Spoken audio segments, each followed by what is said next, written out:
بسم اللہ الرحمن الرحیم۔ عزیز طلباء و طالبات، جماعت داہم کی درسی کتاب ہے اور نظمیں ہم پڑھ رہے ہیں۔ آج جو نظم ہمارے سامنے ہے وہ ہے فاطمہ بنت عبداللہ۔ مشکل الفاظ کے معنی ہم تیار کریں گے آج، تو دیکھتے ہیں کتاب سے۔ جی طلباء و طالبات، یہ نظم آپ کے سامنے ہے۔ فاطمہ تو آبروئے امت مرحوم ہے، ذرہ ذرہ تیری مشت خاک کا معصوم ہے۔ آبروئے امت کی آبرو، مشت خاک مٹھی بھر خاک مراد انسان ہے۔ یہ سعادت حور صحرائی تیری قسمت میں تھی، غازیان دین کی سکائی تیری قسمت میں تھی۔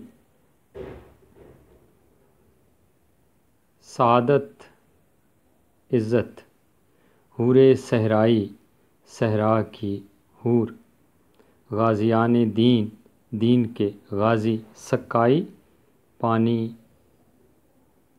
پلانا۔ یہ جہاد اللہ کے رستے میں بے تیغ و سپر ہے، جسارت آفریں شوق شہادت کس قدر۔ بے تیغ و سپر بغیر تلوار اور ڈھال کے، جسارت آفرین قابل تعریف بہادری۔ یہ کلی بھی اس گلستان خزاں منظر میں تھی، ایسی چنگاری بھی یارب اپنی خاکستر میں تھی۔ گلستان باغ خاکستر خاک کی مانند، اپنے صحرا میں بہت آہو ابھی پوشیدہ ہیں۔ بجلیاں برسے ہوئے بادل میں بھی خوابیدہ ہیں۔ آہو ہرن پوشیدہ چھپے ہوئے، خوابیدہ سوئے ہوئے۔ فاطمہ گو شبنم افشاں آنکھ تیرے غم میں ہے، نغمہ عشرت بھی اپنے نالائے ماتم میں ہے۔ شبنم افشاں، شبنم کے قطرے گرنا، گو کا لفظ اگرچہ یہاں پر اصطلاحی معنی آنسو بہانا ہے۔ نغمہ عشرت خوشی کے گیت، خوشی کے نغمے۔ نالائے ماتم غم کی فریاد، ماتم کی فریاد۔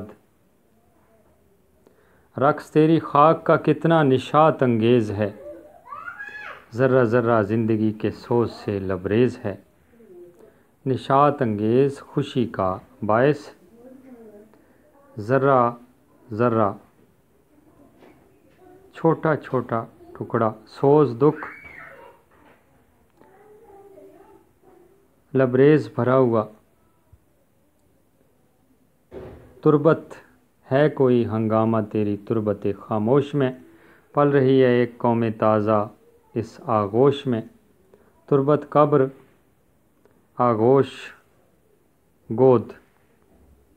تازہ انجم کا فضائے آسماں میں ہے ظہور، دیدہ انسان سے نامحرم ہے جس کی موج نور۔